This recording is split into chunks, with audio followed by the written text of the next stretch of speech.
হাঁটু ব্যথা কি? হাঁটু ব্যথা একটি সাধারণ উপসর্গ যা হঠাৎ বা সময়ের সাথে হতে পারে। অনেক সম্ভাব্য কারণ রয়েছে যার মধ্যে একটি আঘাত বা চিকিৎসার অবস্থা যেমন হাঁটুতে আর্থ্রাইটিস সহ। বয়স বাড়ার সাথে সাথে হাঁটুতে ব্যথাও বেশি হয়। হাঁটু এমন একটি জটিল জয়েন্ট যা বিভিন্ন ধরনের আঘাত যেমন লিগামেন্ট টিয়ার, মেনিসকাস টিয়ার বা ফ্র্যাকচারের জন্য সংবেদনশীল। একটি সাধারণ কারণ হলো ক্রিয়া সম্পর্কিত ক্রিয়াকলাপ যা হঠাৎ থেমে যায় বা দিক পরিবর্তন করে। হাঁটুর জয়েন্টে প্রচুর চাপ দেয়। উপরন্তু পড়ে যাওয়া বা সংঘর্ষের মতো দুর্ঘটনা হাঁটুতে আঘাতের কারণ হতে পারে। সাধারণত বয়স বাড়লে কিংবা ওজন বাড়লেও হাঁটুর জয়েন্টে ব্যথা হয়। অনেকে আবার কম বয়সেও এই সমস্যা দেখা দেয়। হাঁটুর ব্যথা বা জয়েন্টে ব্যথা মূলত ৩ টি কারণে হতে পারে। ৩ টি কারণের মধ্যে রয়েছে আঘাতজনিত, ক্ষয়জনিত এবং বাতজনিত। আঘাতজনিত ব্যথা খেলাধুলার ইনজুরি বা কোনো দুর্ঘটনা লিগামেন্টের আঘাত থেকে হাঁটু বা জয়েন্টের ব্যথা হয়ে থাকে। আবার হাঁটুর জয়েন্টের কাছে কার্টিলিজ নামের যে নরম হাড় রয়েছে সেখানে ক্ষয় দেখা দিলেও হাঁটুর ব্যথা হয়। শুধুমাত্র যে হাঁটুতে হয় তা কিন্তু নয়, যেকোনো জয়েন্টে কিন্তু এই ধরনের ব্যথা হতে পারে।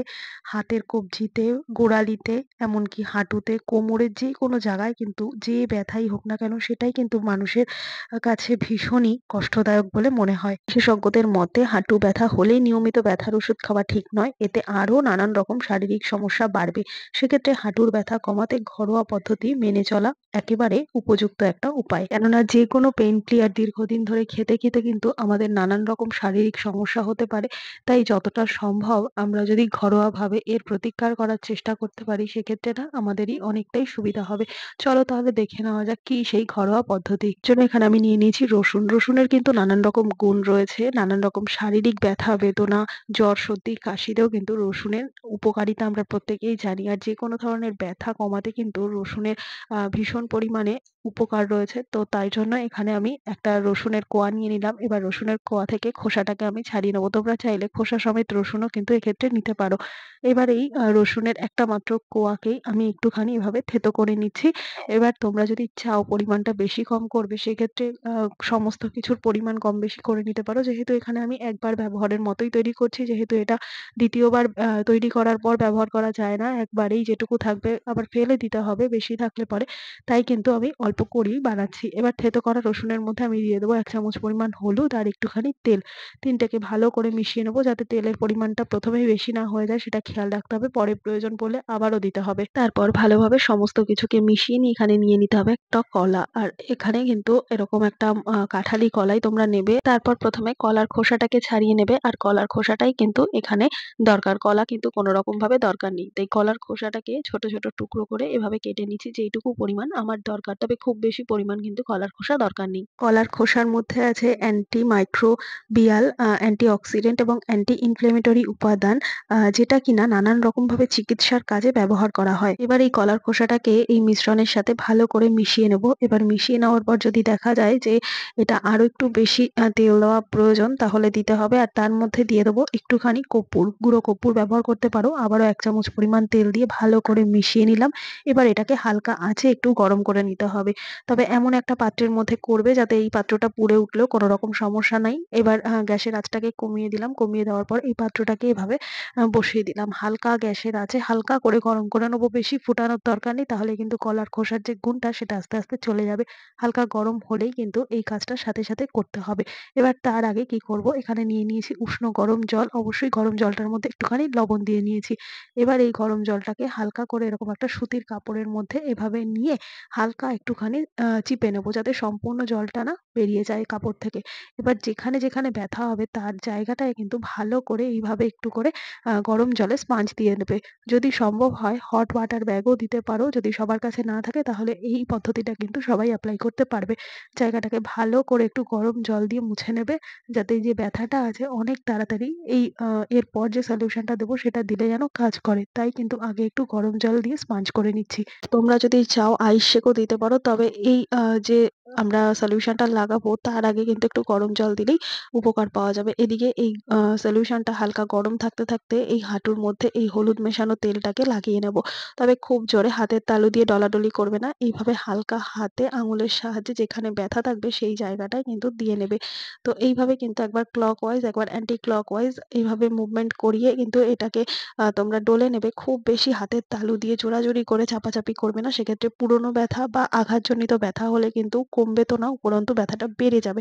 তাই হালকা হাতে এটাকে কিন্তু মালিশ করতে হবে। একবার ক্লকওয়াইজ একবার অ্যান্টি ক্লকওয়াইজ এইভাবে মালিশ করলে কিন্তু ব্লাড সার্কুলেশনটাও খুব ভালো হয়।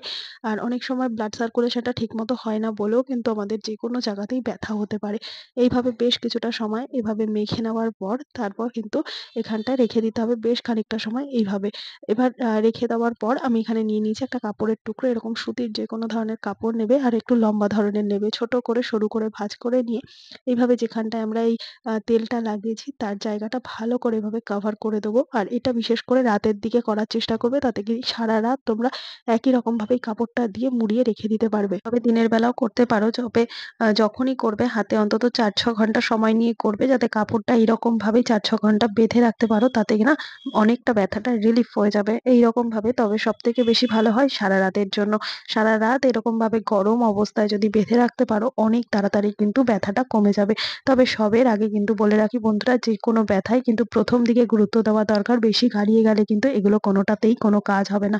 তাই ব্যথা প্রথম থাকতে, থাকতে যদি এইগুলো তোমরা ঘরোয়া হিসেবে করে নিতে পারো সেক্ষেত্রে অনেকটা তাড়াতাড়ি রিলিফ পাবে। এবার দেখো, যদি ধরো জয়েন্টে ব্যথা হচ্ছে বা হাঁটুতে ব্যথা, তোমরা ঐরকম ভাবেও করতে পারো।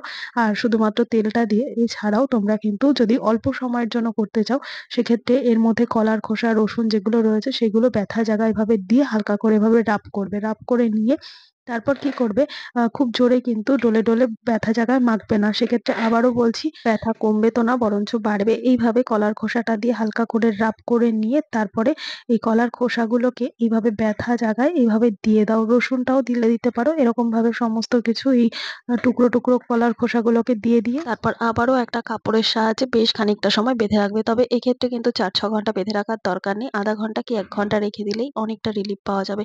তবে বন্ধুরা, যতই তোমরা মাসাজ করো তার আগে দরকার কিন্তু একটু এক্সারসাইজ। ঘরে বসে যেটুকু নিজেদের পসিবল হবে সেটুকু এক্সারসাইজও যদি তোমরা করতে পারো সেক্ষেত্রে অনেকটা তাড়াতাড়ি রিলিফ পাবে এগুলোর পাশাপাশি।